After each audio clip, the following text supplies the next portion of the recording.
Oi, gente, tudo jóia? Vamos para mais uma aula? Hoje são 14 de março de 2022 e vamos continuar o estudo dos princípios constitucionais tributários. Agora nós vamos falar do princípio da irretroatividade. Ou seja, primeiro eu necessito ter uma lei para depois ter o fato gerador e aí surgir a obrigação tributária. Tudo bem? O que acontece? Eu não posso olhar para o passado, regrona geral. Eu gosto muito de brincar com vocês, meus alunos. O que acontece? Eu, Lígia, sou advogada tributarista, professora de direito tributário, tudo há mais de 15 anos. O meu marido é contador, então eu fico dentro de um escritório de contabilidade. O que eu sei das outras disciplinas? Praticamente nada. Tudo bem, gente? Praticamente nada. Principalmente com relação ao penal. Eu não sei nada de penal. Penal eu só estudei na faculdade no século passado, tá? No século passado. Então o que acontece? Mas eu sei que a maioria das pessoas tem ideia e gostam do direito penal. Então raciocinem comigo, pensem comigo. A prostituição é crime? Não é, né? A prostituição não é crime. Crime, né? É o rufianismo, a exploração sexual. Mas a pessoa querer, né, vender o corpo, entre aspas, não tem problema nenhum. Maior, vacinada, a vida é dela. Agora, imaginem o seguinte. Imaginem, né, que a pessoa está se prostituindo agora. Não é crime, tudo bem? Não é crime. Não tem problema nenhum. Agora, e se vier uma lei amanhã que fale que a prostituição é crime? Será que essa pessoa vai ser penalizada pela sua, entre aspas, dação lá de trás? Não, né, gente? Não pode. Por quê? Porque primeiro eu tenho a lei, para depois eu ter o fato gerador. Aqui no direito tributário, nesse aspecto, não é diferente. Então vamos olhar aqui, ó. Primeiro eu tenho lei, para depois ter o fato gerador. O que acontece? Lembra que eu falei para vocês? A gente segue da norma maior e nós vamos afunilando. Então, eu trouxe o artigo 5º da Constituição Federal, que a lei não pode prejudicar o direito adquirido, o ato jurídico perfeito e a coisa julgada. Então, o que acontece? Vamos imaginar o seguinte exemplo, tá? O seguinte exemplo. Então, eu tenho que ter a lei para depois ter o fato gerador. Vamos imaginar, vamos continuar no mesmo exemplo que a gente está trazendo durante as nossas aulas. Imaginem o seguinte, imaginem que agora no mês 3 de 2022, seja publicado a lei complementar que instituiu o imposto sobre grandes fortunas. Que institui o imposto sobre grandes fortunas. O que acontece? Lembram do princípio da anterioridade? Quando que essa lei vai ter eficácia, né? Quando que ela vai ter eficácia? Ela vai ter eficácia no próximo exercício financeiro. 1º de janeiro de 2023. É aqui que ela vai ter eficácia. É agora que eu falo em lei. Depois disso que eu vou falar de fato gerador. Agora, gente, imaginem que essa lei complementar fale que vai pagar o imposto sobre grandes fortunas quem tiver um patrimônio acima de R$1 milhão. Vamos imaginar, tá? Nós estamos na época do Big Brother, né? Ai, professora, a senhora assiste Big Brother? Não. Ai, por quê? Porque é brega assistir Big Brother? Não, cada um assiste o que quer. Gente, eu assisto tanta coisa brega porque eu particularmente não gosto, tá? Mas isso é coisa minha, né? Mas, por exemplo, eu adoro série adolescente. né? Adoro série adolescente. Então, assim, cada um tem suas escolhas. Então, imagine que a pessoa entrou no Big Brother aqui. E ela entrou pobre, sem grande fortuna. Aí, ela ganhou o Big Brother. Aqui. Aqui ela ganhou o Big Brother. Tudo bem? R$1,5 milhão de reais. Milionário. Né? Milionário, até parece. É fácil gastar R$1,5 milhão?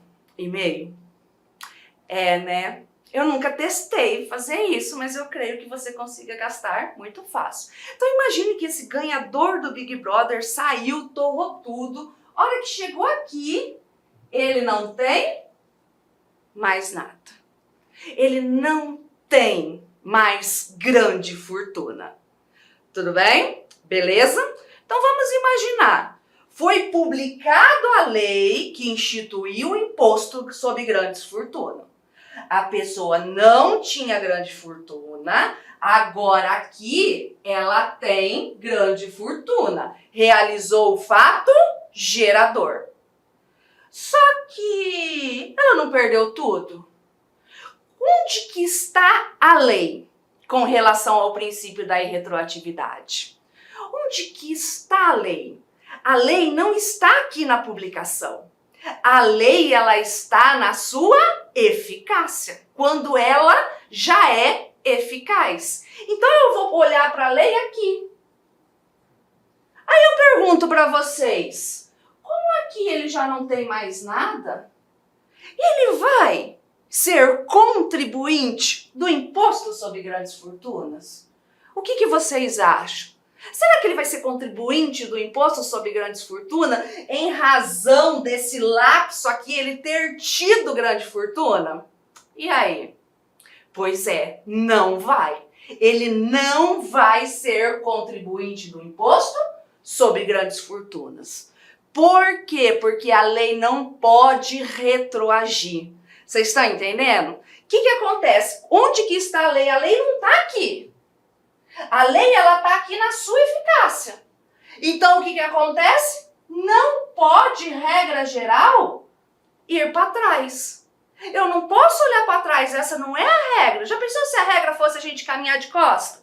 Ia dar problema, né? A gente tem que sempre ir para frente. Então, por isso que ele não vai pagar o imposto sobre grandes fortunas. Eu sei que vocês estão pensando com relação à multa, gente. Mas daqui a pouquinho nós vamos aprofundar. Por que eu estou falando isso? Porque primeiro eu tenho que ter a lei, a eficácia da lei, para depois eu falar em fato gerador, tá bom? Essa que é a regra. Essa é a regrona geral. Então tá, vamos continuar. Deixa eu apagar aqui.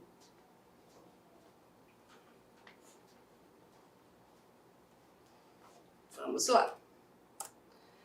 Então, nessa situação, vamos olhar aqui para a nossa questão de 2019 da banca CS-UFG. Vamos lá. O município de Beleza Pura publicou em maio de 2018, a lei número 13.345, que majorou o valor das multas referentes ao ISS, de 5% para 7%. Gente, uma diquinha de prova. O que acontece? Às vezes, questões não vêm com a sigla. Só vem escrito imposto sobre serviços de qualquer natureza. Só que nós estamos acostumados com a sigla. Então, quando você estiver diante de uma questão dessa e não tiver a sigla, escreve, porque vai ficar muito mais fácil de responder a questão, tá bom? Então, bora lá. Então, era 5% e foi para 7%. Então, aumentou a multa. Em fevereiro de 2019, O fiscal de tributos municipal verifica que determinado contribuinte não havia recolhido o ISS referente ao mês de abril de 2018, tá? E além de proceder com o lançamento do tributo devido, lhe impõe multa que deverá ser de... Então, o que acontece? O que acontece? A multa, ela era de 5%, beleza? A multa ela era de 5%. Em abril, ele não pagou o tributo de 2018. Abril, né, de 2018. Ele realizou o fato gerador e não pagou a multa. Em maio de 2018, veio uma nova lei trazendo a multa de 7%, certo? 7%. Só em 2019 é que se verificou o inadimplemento do tributo. E aí, gente? Onde que está o fato gerador? O fato gerador está aqui, não está? O fato gerador não está aqui? A lei nova não está aqui? E aí, eu posso retroagir? Eu posso olhar para trás? Ou eu tenho que ter a lei e depois o fato gerador? Aqui a gente nem vai adentrar na questão das exceções com relação à multa. Aqui é regrona geral, tá? Regrona geral. Então vamos lá. 7% em razão do princípio da irretroatividade tributária? Não. 5% em razão do princípio da irretroatividade tributária? Certa resposta. Por quê? Porque primeiro eu tenho que ter a lei para depois eu ter o fato gerador. 7% em razão do princípio da anterioridade? Gente, não está falando em princípio da anterioridade, né? Nós estamos falando no princípio da irretroatividade. 5% em razão do princípio da anterioridade? Também não. Tá bom, gente? Também não. Então, letra correta, letra B. E aqui está o ordenamento jurídico específico do direito tributário. Então, é vedado aos entes tributantes cobrar tributo em relação a fatos geradores ocorridos antes do início da vigência, gente. Para o concurso, eles costumam fazer Ctrl+C, Ctrl+V. A gente pensa em vigência. Mas, por exemplo, se aquela lei do imposto sobre grandes fortunas que eu trouxe para você falasse entra-se em vigor na data da sua publicação, é ali que vai ter eficácia? Não. Então, por isso que eu gosto de olhar para este artigo, para este inciso e ler assim, ó, em relação a fatos geradores ocorridos antes do início da eficácia da lei que os houver instituído ou aumentado, tá bom? Então, assim, gente, eu aplico a lei com eficácia no momento da ocorrência do fato gerador. Essa é a regra. É isso que quando a gente lê o artigo 144 do CTN, a gente tem que ter em mente. Eu aplico a lei com eficácia no momento da ocorrência do fato gerador. Tá certo? Então, isso que vocês têm que ter na cabeça. Essa é a regrona, principalmente com relação às alíquotas do tributo. Não vamos adentrar por enquanto com relação à multa. Pensem no tributo. Por que eu estou falando isso para vocês? Porque pouco importa se diminuiu, se majorou, pouco importa com o tributo. Eu vou aplicar, o fisco vai aplicar a alíquota com eficácia no momento da ocorrência do fato gerador. Pouco importa se diminuiu, pouco importa se aumentou, pouco importa se extinguiu. Com relação ao tributo, é isso. Gravem isso na cabeça de vocês. O que acontece? Nós temos várias exceções, tá? Várias exceções. Entre elas, a gente vai pensar no quê? A gente vai pensar em processo. tá? Processo de fiscalização, que amplia poderes de investigação, que traga mais garantias ou privilégios do crédito tributário. Muito cuidado aqui, ó. Exceto quando falarmos de responsabilidade tributária. Aqui é diferente, aqui é a regrona geral. Então, se a gente está falando de responsabilidade tributária, regra geral, eu aplico a lei com eficácia no momento da ocorrência do fato gerador dessa responsabilidade tributária. Nós não teremos exceções aqui com relação ao tributo. Mas já com questões processuais, né, gente? Assim, eu sei que a maioria, muitos aqui não são do ramo do direito, mas norma processual, norma procedimental, elas têm aplicação imediata. O que acontece? Ó, para vocês terem uma ideia, né, não é processo, mas, por exemplo, eu estudei na época, quando eu fui aluna da faculdade,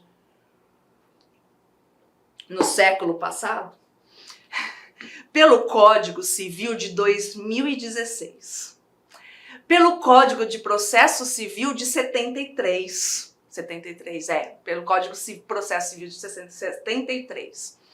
É isso que a gente teve várias reformas no Código de Processo Civil, mas em 2015 veio um novo Código de Processo Civil. Muito legal, ele não é perfeito, mas ele trouxe coisas lindas, maravilhosas, tá? Em relação, por exemplo, com suspensão de prazos em finais de semana. Coisa linda, maravilhosa. O que acontece?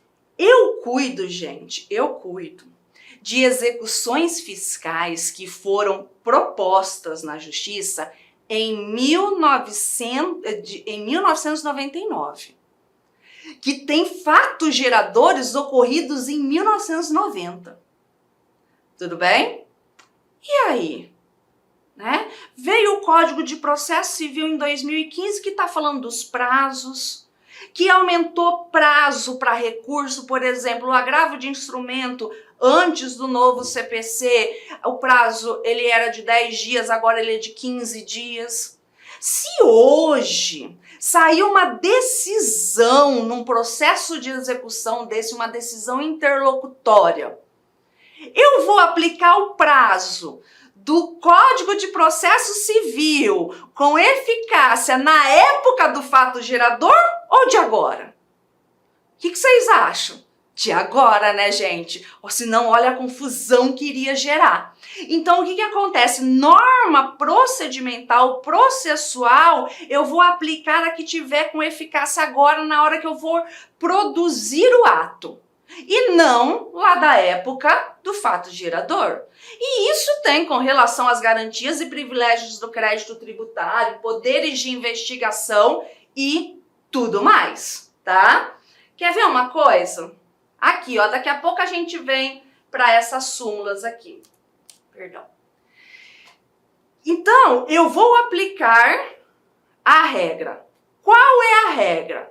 A regra é, eu aplico a lei com eficácia no momento da ocorrência do fato gerador, tá? Essa é a regra. Salvo com relação às normas processuais, procedimentais, de fiscalização, de garantias e privilégios do crédito tributário. Então, vamos aqui comigo agora para o nosso próximo exemplo. Vamos lá. Aqui nós temos a súmula vinculante, a súmula 112 do STF. Ela não é vinculante, desculpa. Vamos pensar no seguinte, vamos pensar assim, ó. Vamos olhar para o ITCMD. Vamos usar como exemplo o ITCMD. Imagine que a pessoa, tá? Imagine que a pessoa, ela morreu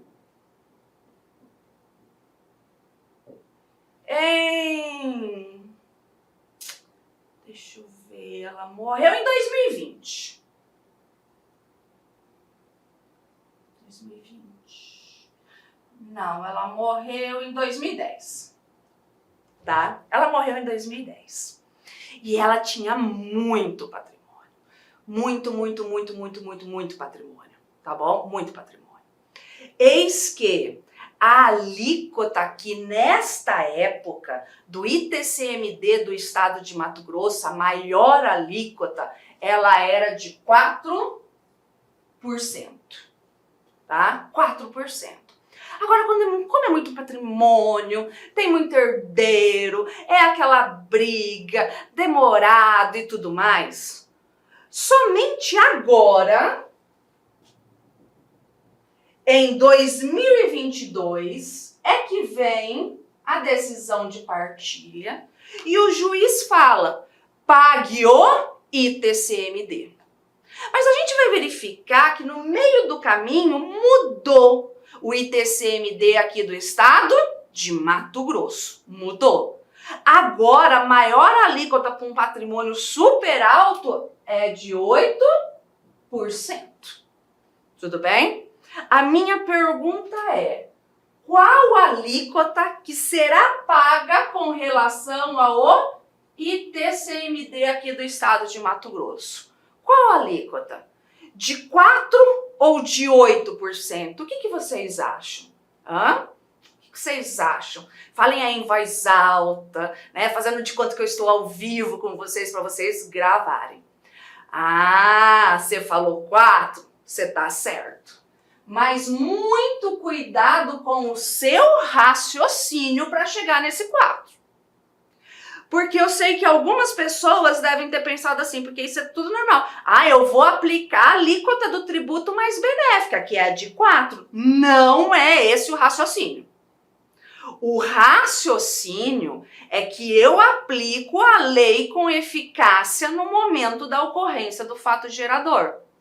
Quando que ocorre o fato gerador do ITCMD? Ocorre aqui. Por quê? Porque o ITCMD é o imposto de transmissão, causa mortes e doação. Negócio jurídico gratuito, tá? Gente, e aí nós precisamos ir para o direito civil. Quando que ocorre o fato gerador da transmissão dos bens pela morte? Por herança. Quando que ocorre a transmissão? Quando for por nome, quando acabar o inventário e assim por diante? Não. Segundo o Código Civil, e o direito tributário não pode mudar as normas de lá, tá bom? Ocorre a transferência com a morte. Vai constituir o direito a este patrimônio com a morte. Aqui, gente, meramente declara. É uma decisão que não é constitutiva, é uma decisão meramente declaratória. Em decisões meramente declaratórias, o efeito é ex tunc, retroage, tá? Então, eu vou aplicar 4%, porque aqui é fato gerador. Então, eu tenho a lei anterior que falava 4%, beleza, tá ok. Onde que tá aqui a eficácia da nova lei que trouxe para 8%? Tá aqui. Posso fazer isso aqui, regra geral? Não posso.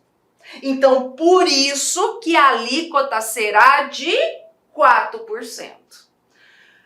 Vamos observar para ver se vocês entenderam. Ó, vou mudar aqui. Vamos imaginar que a alíquota era, nessa época, de 8%. Aí, por milagre divino, sabe-se lá por quê, né? Não costuma ser muito normal reduzir a tributação. Mas aí veio uma nova lei que reduziu para 4%. E agora, no momento da partilha, né? Opa, 2020, né, gente? 2022. No momento da partilha, hoje a alíquota ela é de 4%. E aí? Qual vai ser o valor aqui? Qual vai ser a alíquota aqui? De 8 ou de 4%? Gente, a alíquota vai ser a que tinha eficácia no momento da ocorrência do fato gerador, ou seja, 8%. Então, tá vendo? Não sei se vocês conseguiram observar. Eu não vou olhar com relação à alíquota mais benéfica ou não. Não vou fazer isso. Eu vou aplicar a alíquota com eficácia no momento da ocorrência do fato gerador. Então, vamos olhar para as súmulas aqui, ó, só para a gente fortalecer o entendimento. Ó o que fala a súmula 112 do STF. Ó, deixa eu molhar o bico. O imposto de transmissão causa-mortes é devido pela alíquota vigente com eficácia ao tempo da abertura da sucessão. Quando que se abre a sucessão conforme o Código Civil? Quando você entra com o processo de inventário? Não. Abre-se a sucessão com a morte. Tudo bem? Então, aberta a sucessão, a herança transmite-se desde logo aos herdeiros. Quando que abre? Com a morte. Tá? Quando vocês tiverem aula de ITCMD, vai acabar havendo um aprofundamento nisso daqui. Mas só para deixar aqui registrado, né? E aí, qual é a base de cálculo? Porque a gente está falando de alíquota aqui, não estamos? Da alíquota. E aí, professora? E a base de cálculo? Tá aqui, o ITCMD é calculado sobre o valor dos bens na data da avaliação. Então, não é na data da morte, é quando eles forem avaliados, é aquela na época da avaliação, é que eu vou falar qual a base de cálculo. Vamos olhar para o estado de Mato Grosso, não é mesmo? Tanto é que o concurso para vocês é para ser Cefaz aqui de Mato Grosso, né? Então vamos lá olhar para o ITCMD aqui do estado de Mato Grosso. Muita atenção! Quais eram as alíquotas, tá? Quais eram as alíquotas? Elas eram até 31 de março de 2017, fatos geradores que ocorreram até 31 de março de 2017. As alíquotas eram, né? Isento 2 e 4. Tá bom? Isento 2 e 4. Então, essa era a progressividade. Até 4. Porque vocês sabem que a alíquota maior de ITCMD, que por enquanto pode existir no Brasil, é de 8%, conforme resolução do Senado, tá? Nenhum estado pode trazer uma alíquota superior a 8%, até 8%. Para poder aumentar essa alíquota maior do que 8%, tem que mudar a resolução lá no Senado, tá bom? Então, pensem nisso. Por que 31/3/2017? Porque, gente, em 2016, o nosso governador na época, sabe? Vocês lembram que eu falei para vocês que o povo gosta de mudar a lei, de aumentar a lei quando a gente está escolhendo a calcinha pro Réveillon? Porque ninguém tá dando atenção, ninguém tá prestando atenção. E a nossa sorte é que veio a anterioridade nonagesimal, os 90 dias no mínimo, para a gente poder, né, respirar, adequar e assim por diante, tá bom? Olha o que aconteceu quando nós estávamos escolhendo a calcinha para o Réveillon em 29 de dezembro de 2016. Mudou as alíquotas do ITCMD. Aumentou a alíquota do ITCMD. Olha aqui o que aconteceu, ó. A gente aumentou a progressividade, a forma de escalonar a progressividade do ITCMD. Isento 2, 4, 6 e 8. O estado de Mato Grosso veio no teto de 8%. Tudo bem? Tá vendo como eu preciso primeiro estudar o princípio da anterioridade para depois olhar para o princípio da irretroatividade? Porque a gente mescla esses princípios. Olha só o que aconteceu aqui na prática. Olha só o que aconteceu aqui na prática. Aconteceu assim, ó. Prática, verdade, entendeu? Verdade. Real, exemplo real do nosso mundo verdadeiro. Então, eu tinha a lei de 2000 que trazia, né? Isento 2 e 4. Beleza? Essa era a alíquota. Aí, no dia 29/12/2016, foi publicada a lei que aumentou em determinada situação o ITCMD de isento 2, 4, 6 e 8. Tá bom? Certo? O que acontece? Quando que eu vou ter eficácia dessa norma? Vamos voltar para o princípio da anterioridade. Quando que eu vou ter eficácia dessa norma? Eu vou ter essa eficácia aqui em 1/1/2017, gente. É aqui que eu vou ter eficácia? Não, né? Por quê? Porque esse lapso ele é menor de 90 dias. E o que eu falei para vocês na nossa aula passada? Que eu preciso ter no mínimo 90 dias. Então, a eficácia dessa norma vai ocorrer em 1/2017. Os 90 dias eu preciso olhar para a anterioridade nonagesimal. Então é aqui, nas questões que aumentou, né? Nas questões que aumentou é que eu tenho a eficácia. É aqui, não só nas questões que aumentou, tá, gente? Na regrona geral, é porque depois a multa tem uma especialidade lá. É aqui que eu falo de fato gerador. É aqui que eu falo de lei, que eu vou falar de fato gerador. São para mortes que ocorrerem a partir daqui. Vocês estão entendendo? A partir daqui. Porque diante desse lapso aqui, eu não tenho eficácia da norma. Eu não olho para essa alíquota nova. E para quem morreu aqui, nesse prazo aqui, eu ainda vou continuar aplicando esta norma. Tudo bem?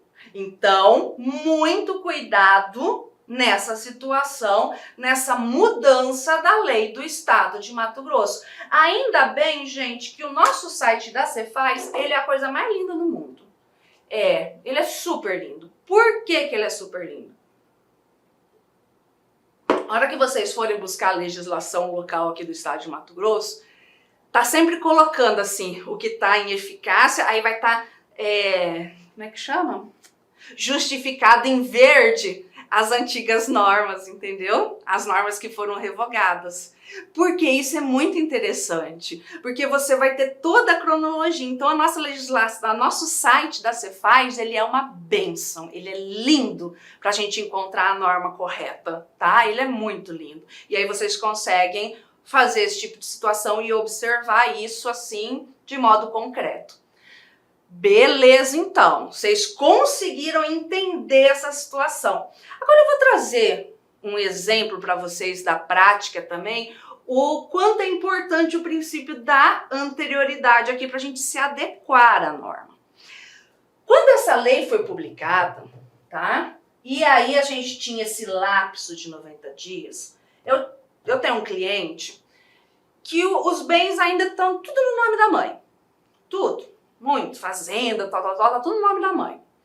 E aí, na época que ela estava internada em UTI, porque ela já estava com mais de 90 anos.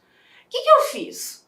Eu chamei o cliente e falei, olha, o negócio é o seguinte, se vocês realizarem a doação, se ela melhorar e conseguir fazer a doação nesse lapso aqui, a alíquota será da norma antiga, 4%.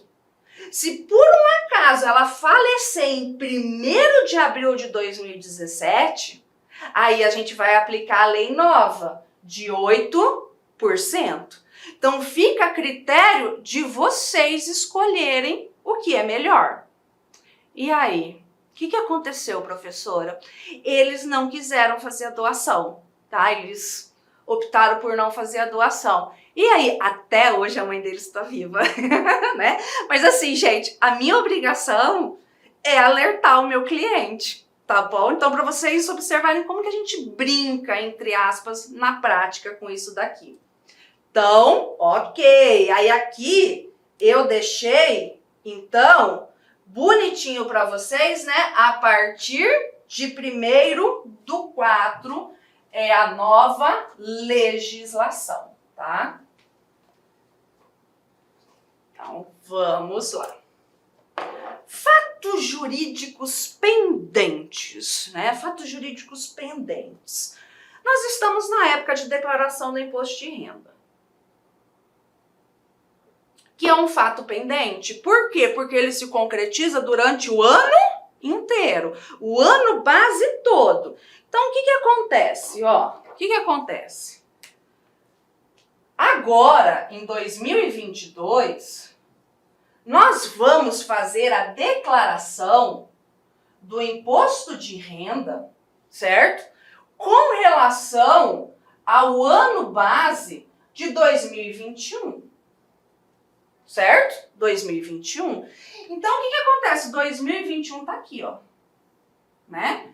1º de janeiro de 21 a 31/12 de 21. Então, eu tenho que olhar aqui, ó, para esse ano todo, para esse ano base, esse ano calendário. Eu tenho que ver toda a minha renda que eu tive durante esse ano. Então, por isso que é pendente. Por quê? Por mais, às vezes, vamos supor, às vezes você ganha um dinheiro aqui, a hora que você vai ver aqui no final você não ganhando mais nada, você continua sendo isento, né? Aí, a fonte pagadora aqui reteve, você vai conseguir restituir esse valor. E assim por diante. Então, é pendente por causa que é do ano todo. Qual que era o entendimento antigo do STF? Vamos imaginar que aqui, que o ano passado, por exemplo, a alíquota maior hoje é de 27,5%, né? De 27,5%. Vamos imaginar que aqui em dezembro, né? No início, aqui em dezembro de 2021, aumentou essa alíquota para 35%. A gente já teve alíquota de 35%, tá, gente? No passado nós tivemos essa alíquota de 35%. Quando que vai ter eficácia essa norma com relação ao imposto de renda?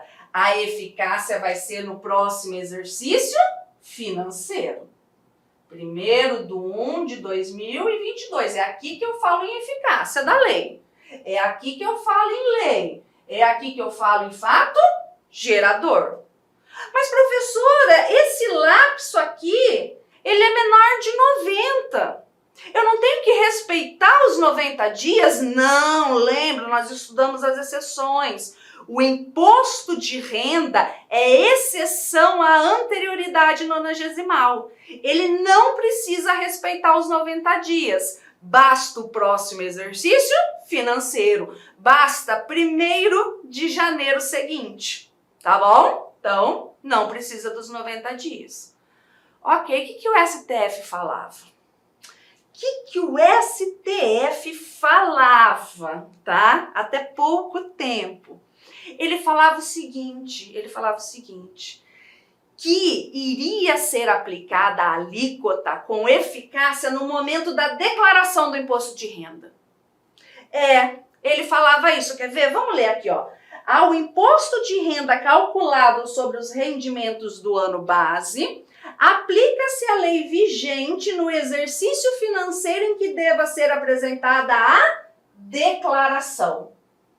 Então, o que acontecia, gente? O que acontecia? Acontecia o seguinte, qual era a lei que eu ia aplicar aqui para trás? Eu ia aplicar de 35%. Mas, professor, o fato gerador era de 27%. Ela estaria retroagindo, não estaria? Estaria. Ridícula essa súmula, pensando hoje, tá? Pensando hoje. Seu raciocínio está certo, o raciocínio da doutrina, o raciocínio de todos os advogados, de tudo. Só que para vocês terem uma noção, gente, essa súmula lá da década de 50, 60, quando a sistemática do imposto de renda era outro, totalmente diferente do que é hoje, só foi cancelada, olha, só foi cancelada em 2020. Então, muito cuidado, hoje segue a regrona. Neste exemplo aqui, qual é que eu vou aplicar? Vou aplicar a alíquota com eficácia no momento da ocorrência do fato gerador. Vou aplicar agora na declaração 27,5% em tese. Antigamente, o STF entendia que neste meu exemplo aplicaria 35%. Mas ele mudou o entendimento em 2020, tá? Ele mudou o entendimento em 2020. Então, o que eu tô falando para vocês? Muito cuidado. Olá, meus amigos, minhas amigas, eu sou o professor Lac e inicialmente eu quero pedir licenças, pois interrompi os seus estudos. Mas essa videoaula é uma videoaula demonstrativa do nosso querido site Lac Concursos para você conhecer a nossa metodologia, conhecer os nossos mestres, para você se inteirar mais sobre o nosso produto. Eu sou o professor Lac, especialista em concursos públicos, já fui aprovado apenas em 2022 em 9 concursos públicos e estou aqui para te ajudar. Inclusive, um desses concursos que eu fui aprovado foi exatamente esse concurso de fiscal de tributos do município de Poconé, que ocorreu, salvo engano, em maio de 2022. Eu fui aprovado em segundo lugar, não tomei posse, não preencheu quantidade de vagas, aí teve bastante inscrito no concurso e agora realizar outro concurso. Mas galera, é o seguinte, você quer passar no concurso, mas passar de verdade, sem auto-engano, venha, faça o nosso curso, se matricule, cumpra as nossas orientações pedagógicas, que eu tenho certeza absoluta que você vai ser aprovado. Aliás, eu não posso falar isso, mas eu tenho certeza que você vai fazer uma excelente prova, vai ser um divisor de águas, tudo bem? Então vem comigo, vem estudar comigo, professor Lac. Forte abraço, fique com Deus. Tchau, tchau.